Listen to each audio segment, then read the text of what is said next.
ওকে জড়িয়ে ধরি। ঠিক সেই মুহূর্তে সঞ্জীব মুখার্জি আর নির্মল ঘোষ ওই এখন যে চেয়ারম্যান হয়েছে সোমনাথ দে, তারা ডিসি নর্থকে নিয়ে আসলো। নিয়ে এসে ওর বাবাকে হাত ধরে টেনে ওই কোনাটায় নিয়ে গিয়ে একটা বান্ডিল ধরা ছিল, বলছিল এটা নিন, আপনার লাগবে। আমি অগ্নিটা মুখে দিয়েছি, যাকে আমি পৃথিবীতে এনেছিলাম তার মুখেই আমি আগুন দিয়েছি। আপনারা দেখছেন আদর্শ তিতুমির পত্রিকা, সঙ্গে রয়েছি আমি ধৃতরাষ্ট্র। আজকে দেখাবো আর.জি. কর হাসপাতালে নৃশংসভাবে হত্যা করা হয়েছিল তরুণী চিকিৎসককে। সেই চিকিৎসককে হত্যাকাণ্ড কিভাবে ধামাচাপা দেওয়া হয়েছিল সেগুলো সব আপনাদের জানা। যাদের নাম উঠে এসেছিল তার মধ্যে পানিহাটির প্রাক্তন সিপিএমের কাউন্সিলর, অধুনা তৃণমূলের যুব নেতা সঞ্জীব মুখার্জি, তিনি এবার হাইকোর্টের দ্বারস্থ হলেন। কিসের জন্য দ্বারস্থ হলেন সেই প্রতিবেদন তুলে ধরছেন আমাদের ক্রাইম রিপোর্টার সুরেন্দ্র কুমার সিং।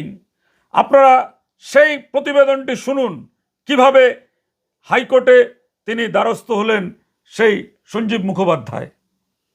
হাইকোর্টে এই সঞ্জীব মুখোপাধ্যায় তিনি যে আবেদনটি করেছেন, সঞ্জীব মুখার্জি বা সঞ্জীব মুখোপাধ্যায় তিনি যে আবেদনটি করেছেন সেই আবেদনের সমস্ত কপি আমাদের crime reporter Surendra Kumar Singh Kolkata high court থেকে তুলে নিয়ে এসছেন যে writ petition number 11,565/2026 Sanjeev Mukherjee petitioner versus state of West Bengal and others respondent. এই মামলা করা হয়েছে, যে মামলাতে পার্টি করা হয়েছে to the learned government pleader high court at Calcutta, the commissioner of police Kolkata police headquarters Lalbazar Kolkata 7,01,000, the officer in charge Panihati police station Panihati north 24 Parganas. আমাদের এখানে একটা প্রশ্ন আছে, পানিহাটি পুলিশ স্টেশন আছে বলে কিন্তু আমাদের জানা নেই। পানিহাটি বিধানসভা দুটো থানা কভার করে, একটা হচ্ছে ঘোলা আর একটা হচ্ছে খড়দা, কিন্তু এখানে পানিহাটি পুলিশ স্টেশনকে পার্টি করা হয়েছে। 4 নম্বর হচ্ছে the officer in charge Tala police station Kolkata. আচ্ছা, এইবার তিনি কি আবেদন করেছেন? তিনি আবেদন করেছেন যে, আপনারা সবাই জানেন, এটা নতুন করে বলার কোনো অপেক্ষা রাখে না, যে অভয়ের মা শ্রীমতী রত্না দেবনাথ পানিহাটি বিধানসভায় মানুষের বিপুল জনাদেশ নিয়ে তিনি নির্বাচিত হয়েছেন বিজেপির পক্ষ থেকে, এবং নির্বাচিত হওয়ার পরে নাকি সঞ্জীব মুখার্জির ওপরে আক্রমণ হচ্ছে। সেজন্য তিনি আদালতের কাছে যে আবেদনটি করেছেন সেই আবেদনে তিনি ভয় পাচ্ছেন যে তাকে গ্রেপ্তার করা হতে পারে। বুঝলেন, গ্রেপ্তার করা হতে পারে।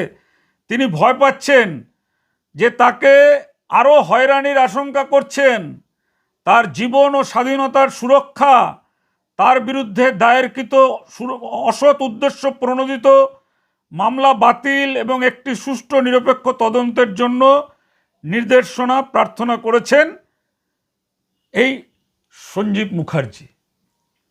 তিনি তার আবেদনপত্রে কি বলেছেন, যে আবেদনকারী সঞ্জীব মুখার্জি একজন শান্তিকামী সমাজকর্মী এবং ভুক্তভোগী তার পরিবারের প্রতিবেশী 2024 সালের 15 আগস্ট আর.জি. কর মেডিকেল কলেজ হাসপাতালে প্রশিক্ষণরত ডাক্তারকে নৃশংসভাবে ধর্ষণ ও হত্যার পরপরই ভুক্তভোগীর বাবা মাকে মানবিক সহায়তা করেছিলেন। তিনি কি মানবিক সহায়তা করেছিলেন তার এটা দাবি। ভুক্তভোগীর বাবার অনুরোধে আবেদনকারীর এফআইআরের খসড়া তৈরিতে সাহায্য করেন। ভাববেন কত বড় পার্টে তিনি ছিলেন। সমস্ত আনুষ্ঠানিকতায় সহায়তা করেন। ময়নাতদন্ত দাহ প্রক্রিয়া জুড়ে উপস্থিত ছিলেন। অন্যান্য প্রতিবেশীদের সাথে মৃতদেহ কাঁধে তুলে নেন এবং রাষ্ট্রপক্ষের সাক্ষী হিসাবে তদন্তে সম্পূর্ণ সহযোগিতা করেন। ভুক্তভোগীর বাবা মা, আত্মীয় স্বজন এবং পুলিশের উপস্থিতিতে সমস্ত পদক্ষেপ স্বচ্ছভাবে নেওয়া হয়েছিল। উনি জেনে গেলেন যে সমস্ত পদক্ষেপ স্বচ্ছভাবে নেওয়া হয়েছিল। যদি সমস্ত পদক্ষেপই স্বচ্ছভাবে নেওয়া হয় তাহলে আবার কেন সেই মামলার ফাইল খোলা হলো? 1 নম্বর।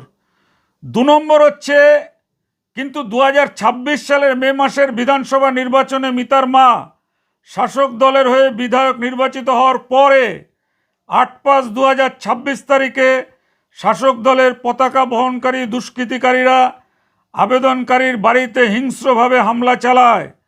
পুলিশ কমিশনারের কাছে ভিডিও প্রমাণসহ বিস্তারিত অভিযোগ দায়ের করা সত্ত্বেও কোনো সুরক্ষা প্রদান করা হয়নি। আবেদনকারী এখন জানতে পেরেছেন যে মৃতর বাবা তাকে মিথ্যা অভিযোগে ফাঁসানোর জন্য মামলা দায়ের করেছেন, এরকম অভিযোগ করেছেন। স্বাভাবিকভাবেই পানিহাটির নাগরিকরা যে প্রশ্নটা তুলেছেন, এই সঞ্জীব মুখার্জি একজন ব্যবসায়ী ছিলেন, তিনি কিন্তু পানিহাটিতে সেরকম সিপিএমের কোনো বড় নেতা ছিলেন না। কামারহাটির সিপিএম নেতা মানস মুখার্জির হাত ধরে পানিহাটি পুরসভার নির্বাচনে দাঁড়িয়ে তিনি জয়লাভ করেন সিপিএমের হয়ে এবং সিপিএমের পৌর বোর্ডের পৌর পরিষদ সদস্য ছিলেন এই লাইটিং ডিপার্টমেন্টে। এই সঞ্জীব মুখার্জি 2011 সালে তৃণমূল আসার পরে তারপরে তিনি কিছুদিনের মধ্যেই তৃণমূলের কংগ্রেসে যোগ দেন, স্থানীয় বিধায়ক এবং অন্যান্যদের হাত থেকে পতাকা নিয়ে যোগ দিয়েছেন, যোগ দিতেই পারেন। তার আগে তিনি বলছিলেন তার বাড়ির সামনে নাকি কে একটা ছোটো বাচ্চা ফেলে গেছিলেন এবং সেই বাচ্চাটিকে নিয়ে নাকি অনেক জলঘোলা হয়েছিল, তাই নাকি তিনি সিপিএম ছেড়ে তৃণমূলে যেতে বাধ্য হয়েছিলেন। কিন্তু এখানে আমাদের একটা মানুষ যে প্রশ্নটা তুলছে সেই প্রশ্নটা আমরা তুলে ধরতে চাই। 1 নম্বর প্রশ্ন, সঞ্জীববাবু, আপনি সমস্ত এফআইআর তৈরির খসড়াতে আপনি রাষ্ট্রকে সমস্ত সহযোগিতা করেছেন, আপনি শ্মশানে ছিলেন, আপনি শ্মশানে এই যে অভয়া তার মৃত্যুর জন্য শ্মশানের মৃতদেহ দাহের যে খরচ, সেই খরচ আপনি প্রদান করেছিলেন, সেই দাহের যে স্লিপ, সেই স্লিপের মধ্যেও আপনি সই করেছিলেন। কেন করেছিলেন? কেন? 2 নম্বর হচ্ছে, আচ্ছা সঞ্জীববাবু, আপনার কাছে এই প্রশ্নটা আমরা করতে চাই।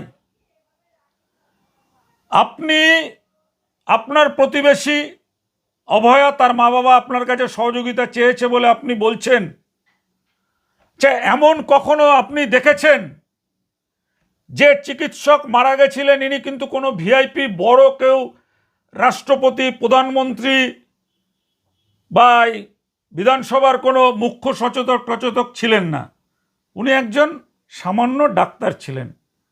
তাকে খুন করা কেন হয়েছে, সেই আরজিকর হাসপাতালে কিসের মৌরসি পাট্টা চলছিল, সেখানে কিভাবে চুরি হতো, সেখানে কিভাবে তরুণী ডাক্তারদের বলপূর্বক সহবাস করাতে বাধ্য করা হতো, কিভাবে সেখানে প্যাকেটের পর প্যাকেট কন্ডোমের প্যাকেট পাওয়া যেত, বিয়ারের বোতল, মদের বোতল পাওয়া যেত, গাঁজার পুরিয়া পাওয়া যেত, এগুলো সকলের জানা।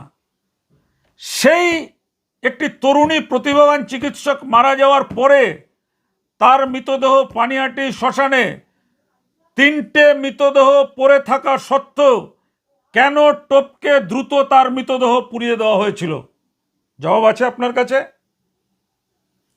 আমরা তো এটা জানি, শ্মশানে গিয়ে আমরা দেখি যে কোটিপতি সে মারা গেলেও যদি তার আগে 5টা মৃতদেহ থাকে, 5টা মৃতদেহ পোড়ানোর পর তারপর তার মৃতদেহটা যায়। শ্মশানে গিয়ে কেউ কিন্তু ক্ষমতার বাহাদুরি দেখায় না, ক্ষমতার অপব্যবহারও করে না। তাহলে পানিহাটিতে কে এই অভয়ার মৃতদেহ, 3টে মৃতদেহকে টপকে পোড়াতে সহযোগিতা করলেন? এ উত্তর কিন্তু আপনাকেই দিতে হবে, কারণ আপনি যেহেতু বলছেন যে আমি সব কিছুতে সহযোগিতা করেছি। 2 নম্বর, 3 নম্বর হচ্ছে অভয়ার মৃতদেহ পুড়িয়ে দেওয়ার পরে কেন আপনাকে পানিহাটির সবচাইতে বড় নেতা তিনি কেন বলেছিলেন ওয়েল ডান বয়? মানুষের কথা, মানুষের কথা। 4 নম্বর হচ্ছে সঞ্জীব বাবু, রাষ্ট্র যে মামলার তদন্ত করেছিল প্রাক্তন সরকারের আমলে, সেই সরকারের আমলে তদন্তে কিন্তু প্রথমেই সকালবেলা যখন তার পরিবারের কাছে ফোন করা হয়, হাসপাতাল থেকে হাসপাতালের অ্যাসিস্ট্যান্ট মহিলা সুপার যখন তার বাবা মাকে ফোন করেন, তখনও কিন্তু তাদের জানানো হয়নি তার মেয়ে মারা গেছেন। বলা হয়েছে তার মেয়ে অসুস্থ ছিলেন, অসুস্থ হয়েছিলেন। কেন? প্রশ্নের উত্তর দিতে হবে সঞ্জীব বাবু আপনাকে। আপনি যখন এত বড় দায়িত্ব নিয়েছেন, আপনি বলছেন আপনার বাড়ি ভাঙচুর হয়েছে, আপনি আবেদন করেছেন, আপনাকে পুলিশ সুরক্ষা দেয়নি, সেটা আপনি বলতেই পারেন, কিন্তু আপনাকে মিথ্যা মামলায় ফাঁসানো হবে এই ভাবনাটা কেন আপনার মাথায় এলো? আরও তো অনেকের নাম উঠেছে। পানিহাটির যিনি তৎকালীন বিধায়ক ছিলেন নির্মল ঘোষের নাম উঠেছে, পৌরপ্রধান আছে সোমনাথদের নাম উঠেছে। তারা তো কলকাতা হাইকোর্টে গিয়ে এখনও বলেননি যে আমাদের মিথ্যা মামলায় ফাঁসানো হতে পারে। শিয়ালদা আদালতে তো অভয়ের মা পানিহাটির বিধায়ক রত্না দেবনাথ, নির্মল ঘোষ এবং আরও একজনকে জিজ্ঞাসাবাদের জন্য আবেদন করেছেন। তাহলে আপনি কেন আগাম এত ভয় পেয়ে যাচ্ছেন? কিসের ভয় আপনার? আপনাকে তো প্রশ্নের জবাব দিতে হবে। আপনার প্রতিবেশিনী একটি সহজ সরল নিপাট ভালো মেয়ে, চিকিৎসক, গরিবের বন্ধু হয়ে উঠেছিলেন। সেই মেয়েটিকে নৃশংসভাবে খুন করার পরে তার বাবা যদি আপনার সহযোগিতা চেয়ে থাকে, আপনি যদি সহযোগিতা করার জন্য এগিয়ে গিয়ে থাকেন, তাহলে কেন এই ঘটনাগুলো ঘটেছিল? কেন তখন আপনি প্রতিবাদ করেননি যে না মৃতদেহ 3টে দেহর পরেই যাবে? কেন আপনি দ্রুত গিয়ে মৃতদেহের যেখানে সৎকার হয় সেখানে গিয়ে টাকা মিটিয়ে কেন আপনি সই করেছিলেন? আপনি জানতেন না যে একটা চিকিৎসককে এইভাবে নৃশংসভাবে খুন হয়েছেন? সেই খুনের পরে আপনি কিভাবে তার পরিবারের লোকের স্বাক্ষর ছাড়া আপনি সই করে আপনি মৃতদেহর সৎকারের কাগজপত্র নিজের নামে করেন? বিচার চাইছে কিন্তু বাংলার জনগণ। আপনারা জানেন যে অভয়া কাণ্ড নিয়ে গোটা বাংলা তোলপাড় হয়ে গেছিল, চারিদিকে রাত জাগার আসর চলছিল, সবাই বিচার চায়। রাজনীতি, দল মত সমস্ত কিছুর ঊর্ধ্বে উঠে কিন্তু মানুষ সেদিন বিচার চেয়েছিল। তাই কিন্তু রত্না দেবনাথ পানিহাটি থেকে বিপুল ভোটে জয়লাভ করেছেন। কেন? এই যে সমস্ত পানিহাটির বিভিন্ন এলাকা থেকে, প্রত্যেকটা বুথ থেকে, কেন 4-5টি বুথ ছাড়া 200-র ওপরে বুথ থেকে তিনি সব বুথে জয়লাভ করেছেন বিপুল ভোটে। কেন? মানুষ বিচার চায়। আপনি রাষ্ট্রকে সহযোগিতা করেছেন, এখন যদি রাষ্ট্রের পুলিশ আপনাকে জিজ্ঞাসাবাদ করে, আপনার এখন সহযোগিতা করতে আপত্তি কোথায়? সেদিন আপনি করেছিলেন, তৃণমূল সরকার ছিল, আপনি তৃণমূল করেন, আপনি সমাজকর্মী, সেদিনকে আপনি রাষ্ট্রকে সহযোগিতা করলেন, রাষ্ট্রের কাঁধে কাঁধ মিলিয়ে তার মৃতদেহ দাহ পর্যন্ত থাকলেন। আর আজকে যখন আপনাকে তদন্তের মুখোমুখি দাঁড়াতে হবে, তার আগে আপনি আতঙ্কিত হয়ে গিয়ে আপনি হাইকোর্টে এত বড় আবেদন করে দিলেন যে আমার ওপরে আমি আশঙ্কা করছি আমি গ্রেপ্তার হতে পারি। অবশ্যই আইন কারোরই হাতে তুলে নেওয়া উচিত নয়। উনি এই আবেদনপত্রের সাথে ওনার বাড়ি ভাঙচুরের মানে জানলার কাজ ভাঙচুরের কয়েকটা ছবিও উনি হাইকোর্টে জমা দিয়েছেন, যেগুলো আমরা দেখাচ্ছি। এইগুলো এই যে মানে তার বাড়ির কাজ কেউ যদি ভেঙে থাকেন, আমরা তাদের জন্য বলতে চাই যে আইন কিন্তু কখনোই কারোর হাতে তুলে নেওয়া উচিত না। কারণ হচ্ছে আইনকে সবার মূল্য দেওয়া উচিত। আইন সকলের জন্য সমান। আমরা ভারতবর্ষের মানুষ এখনো মনে করি যে আদালত এবং আইন হচ্ছে মানুষের মুক্তির পথ। দরিদ্র মানুষ, ফেঁসে যাওয়া মানুষ, তাদের মুক্তির পথ।